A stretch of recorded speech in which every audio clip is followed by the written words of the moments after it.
Well, the best team won, and that team was not Best Virginia, as Best Virginia's run through the TBT comes to an end in Dayton. We do have our Ethan Bock of WV Sports now live, still bearing with me here through some technical difficulties on location.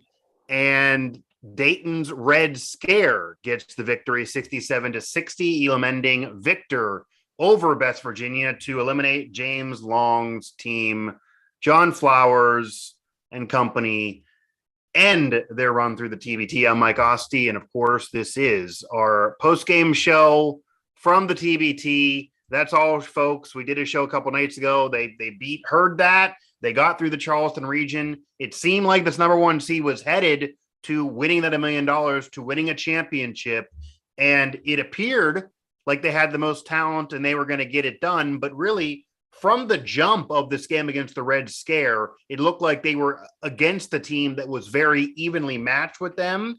They had that real bad second period, which ends up just kind of like killing the entire game.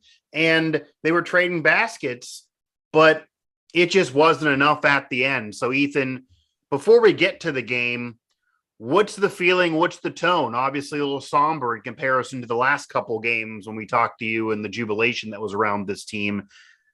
Is there kind of a feeling like maybe they let one get away and this is the championship that maybe should have been won? Is there disappointment? What's the vibe right now?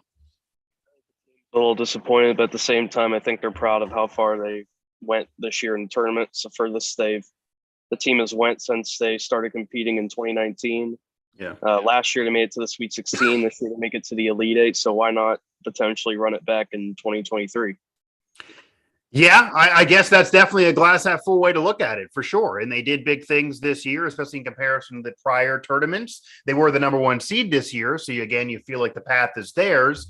Did Dayton and their fans have an impact in this game? Because they were vocal on Twitter, at least. It looked like they felt like they were unfairly placed as a 3 seed. It looked like a lot of their fans felt like they were the best team in this tournament and they were at home, and this was not going to be easy for Best Virginia, and it ended up not being easy, and they ended up losing. So was there a fan impact at all there being live in attendance? Yeah, I would say this is the best atmosphere Best Virginia's played in ever in TBT. This is the first road game they've had since 2019. They didn't play in 2020, 2021, and 2022. They play in West Virginia, and then this was the first game in 3 years that they're playing outside of the state. So, and Dayton's fans are incredible. Like, Yeah. they packed the house, the lower bowl, for a game in college basketball. It really was a college basketball game in July tonight. And James Long talked about it. Like, this environment really felt like a college basketball game, a conference game in February. It was insane. West Virginia, there wasn't much else West Virginia could have done to silence the crowd. Yeah, Ethan Bock here joining me from WV Sports now. He is still there in Dayton. West Virginia does lose, and they get eliminated in the TBT as the Dayton Red Scare advance on.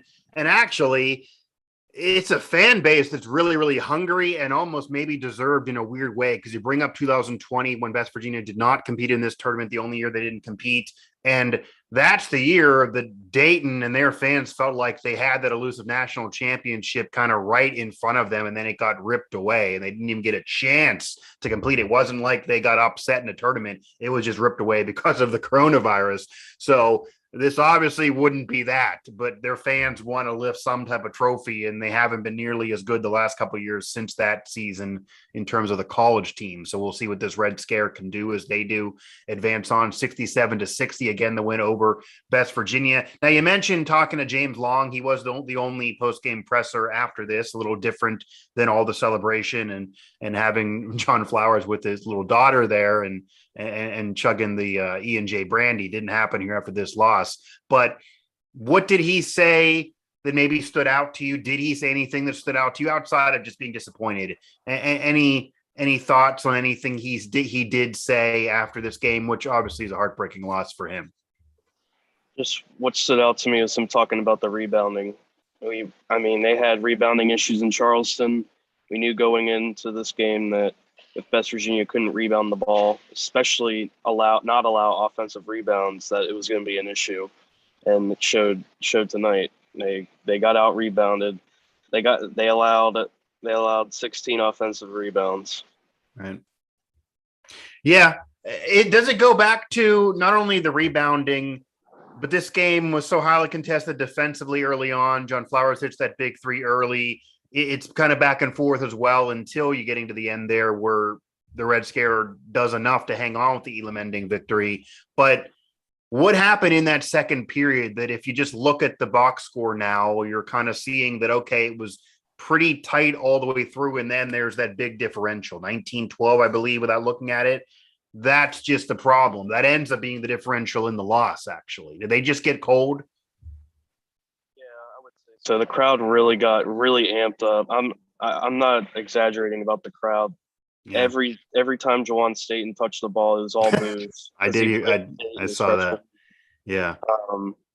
Anytime they hit a big shot, a three, a dunk, a block, especially in the second half, the crowd just erupted. And West Virginia tried their best to silence it. Jamel Morris hit a couple shots in the fourth quarter that quieted them for a little bit, but 20 seconds later, they're up and cheering again. You would have thought there's 13,000 people in here. Yeah, and it's interesting how those fans, and of course the fans of these teams in the TBT are really fans of the college team that they're so closely associated with and where most of the players come from, but to still be in their feelings about Staten so many years later, that's just crazy. And that's what you do get out of this tournament. Now, obviously, this is further than West Virginia has been in the previous attempts at this tournament. They still, I'm sure, want that championship.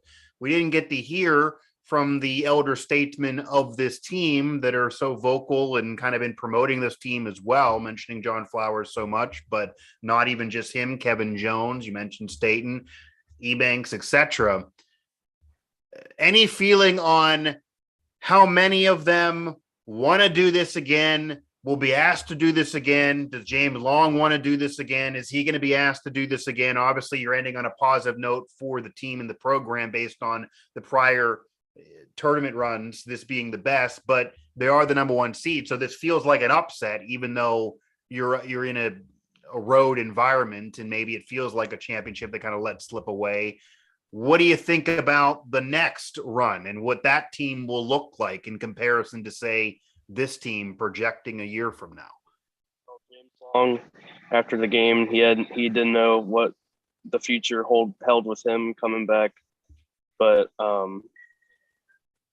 basically in the locker room they just talked about, whatever happens next year happens, but West Virginia will continue to play on regardless. If it's a younger team next year, you bring in younger alumni, but no matter what, those guys in the locker room that played their hearts out for the state the last week, they're going to be cheering on that team regardless if they're playing or not.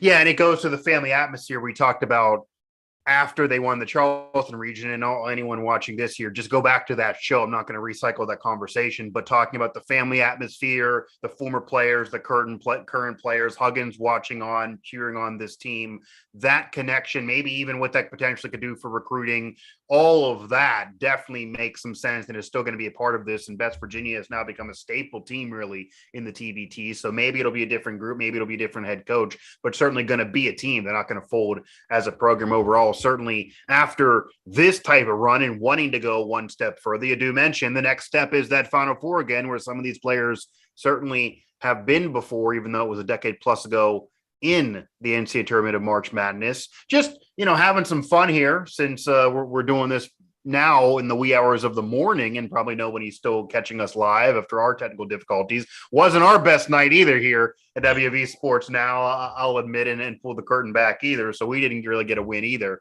But it just hypothetically, if James Long is not back, do you have a name in mind that maybe could do this, that maybe isn't currently coaching high-level college basketball or NBA basketball that would be available and would want to do this, or just someone that maybe you think would be cool in the role? And maybe some other players that if there's roster spots that are open, what are some former players or some players that you think maybe could fit into this TBT environment and could be on this team that have yet to play for West Virginia? As Long isn't available, and Juwan Staton doesn't want to play, you Right. call Juwan Staton the coach. He's Okay. now the head coach of a prep school in Ohio, in Dayton, Ohio, actually. Okay. So he's dipping his toes in the head coaching role. So I think he would be a guy to call. Deshaun Butler, if he's available. I don't Right. know. I don't know if his availability next year, because he'll be still coaching with the G League Hawks team probably. But I think Juwan Staton, just a young head coach entering his first year ever as a head coach. I think you ask him if James Long can't return. And players wise, yeah, One name that comes to mind, and this is even a little bit before my time, but I did get him a little bit, when I was first starting college. I'm a little older than you. And this is just a guy that really nobody knows what he's doing as much, but certainly was a star player on an NCAA tournament run or two for West Virginia, kind of the beginning of this run. Prior to Huggins, it was the John Beilein era with Kevin Pittsnoggle. I know he's tried his craft with different really minor league versions of pro ball with a team called the Pittsburgh Explosion many years ago, for a random fact, but not really doing much else basketball wise. Could you convince him to cherry pick some threes out there? Could he still run up and down the court? Is he still in shape to do it? I don't know. That's just a name that I think would be cool for Mountaineer fan, the older fans, to see out there. It doesn't have to be the Huggins group. There's no rule that it has to be Huggins players. So that's one that could be cool. I don't know, even going further than that, Gansey, players like that. Are there any rules that restrict anybody if they happen to be free, even if they're doing anything else in basketball, coaching, or playing, if they could do this? It doesn't appear so. So that's just a name that right now comes to mind, as I think fans would like to see out there. I don't know if that would necessarily be helpful or not, and if he can play or not, or when the last time he's been shooting in the Y or not. But any other names, maybe any more recent names you can think of that you like to see in the TBT? recently for sure, Gabe Osaboyan. I mean, they pitched Right. it to him this offseason. He was busy with NBA workouts and stuff. Right. Who knows? He's a big fan of the team. He was a big supporter, very Yeah, he vocal about showed being he a fan showed of the up team. every single game in Right. Charleston. Right. So Yeah. you know how much he loves the state of West Virginia too. I'm Yeah. sure he'd love to play in this tournament. But his name's first that comes up. I think Figuring Deuce McBride is going to be, I would imagine at this point next summer, he's probably, you would think, done with Summer League and maybe actually getting on an NBA roster. mhm. Maybe not, if not doing Summer League again, but certainly showed out on Summer League for the Knicks, and maybe going to finally get some more PT this coming season, or maybe he'll be involved in a trade, because that's a rumor, and maybe he'll get more time in Utah or wherever else. So maybe he's done with Summer League, but feeling like he's probably above a level of a TBT now. Certainly Juwan Carter is. He's entrenched in the NBA community. But it will be interesting if you get anybody else, or what the team looks like, or who else maybe would go to this team if it is not James Long. And also you got to think, they're not going to fire anybody who just goes to Elite Eight in the TBT, for crying out loud. But maybe these guys, they have lives, they have kids. John Flowers is a real estate agent. James Long does other things. Maybe they just want to take a year off. Maybe they don't want to do it. I mean, maybe they want to support the team, but not, it's still a 2 or 3 week long journey with some travel, where you are playing and going home and getting home at 1 a.m. They're a little older now to be doing that. So you don't know how much longer they want to do this, or how much longer they want to compete in this, figuring that if they do, they want to win that championship, which takes them to at least a couple weeks through. So that'll be interesting for sure. Yeah, even consider guys that played last year that couldn't play this year, like Right. Tariq Phillip, Nate Adrian, just to name a few. Everybody, they're, like I said, I told you the other day, they're all about family. They always work out with each other in summers. I'm sure whoever's GM next year, whether that's Kevin or John, I'm sure they'll put together a fine roster. Yeah, because they're not going to do it unless they want to try to win this whole thing. And that's really the next step, getting to that Final Four and then winning this whole thing. They do derail themselves in the Elite Eight here, as Best Virginia loses to the Dayton Red Scare. It is the Dayton team. It was in Dayton, so it was a road game, even though the number 1 seed does fall in the TBT. It won't be $1 million. It won't be a championship for Best Virginia, even though they kind of stabilized themselves and did win the Charleston region to definitely say they are the best of the West Virginia or Virginia teams. So they at least got that going for them and continue those bragging rights. Ethan, we definitely appreciate the time, definitely appreciate the coverage, definitely appreciate fighting through the connection issues as we kind of had a rough night as well in comparison to the team. They certainly, I'm sure, wish they could have this game back and this night back, or maybe play it somewhere else. Maybe it would have been a different result. But nonetheless, I think the TBT is a win for the program, for the players, for the team, for the coach, for the WVU, West Virginia University program, really the future of that. And certainly people rooting on the fans that were there in Charleston, even went to Dayton. And then, even people covering it. I mean, it's not even just us. I mean, all of media that covers West Virginia, WVU, cover this thing, and you get highlights on the TV stations locally. So that's a big deal, and that's a jump from where the TBT started even a few years ago when West Virginia was a part of it right away. So that's all a win, even though they don't come away with $1 million